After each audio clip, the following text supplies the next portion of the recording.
Give it up for Nicole.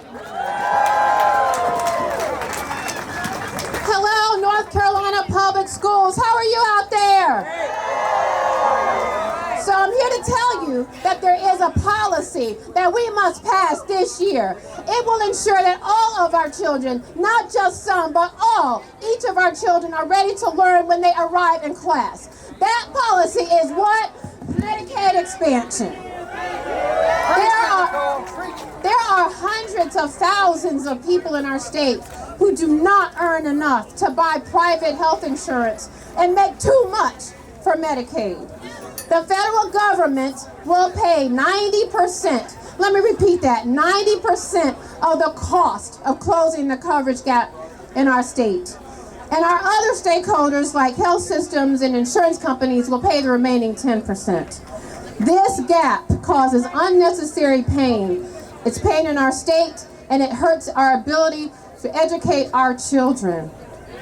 We all know that children need adults to take care of them. That's not a question. And we know that when we deny basic health coverage to these adults, that our children suffer. And this is not only true at their homes. Many of our early childhood professionals lack health insurance coverage. And not only that, many of our adults who work part-time in our schools lack health insurance coverage. And by the way, there are parents, too many parents, who still don't have health insurance coverage. Karen, a local student, talked to us about how Medicaid changed his life. Well, I think it's time for Medicaid to change the life of his mother, too. But instead, we send children from homes where parents are maybe sick and have delayed their care. And then we send our children to daycare settings where the teachers may be sick and delaying care. And then when they start school, what do? We ask teachers to fix all the problems that we have not addressed. That's not fair. It's time to stop judging teachers and other school personnel for the issues that all of our children have to face today. It's time to start judging politicians. It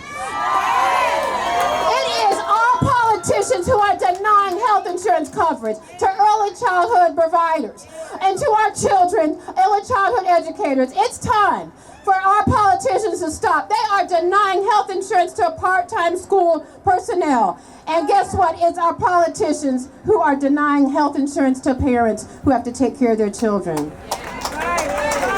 So some people have said to me about coming here today, it'll take a miracle to convince this legislature to close the Medicaid coverage gap in this session.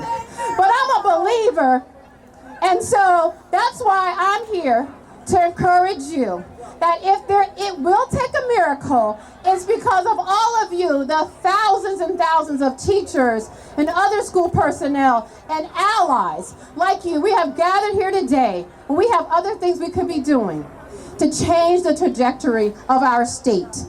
So thank you, our educators, our other school personnel. Your work is underappreciated and you are underpaid.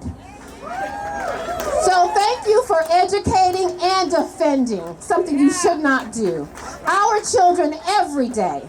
And thank you for fighting for access to health care for everyone so that we can send all of our children to school healthy and ready to learn.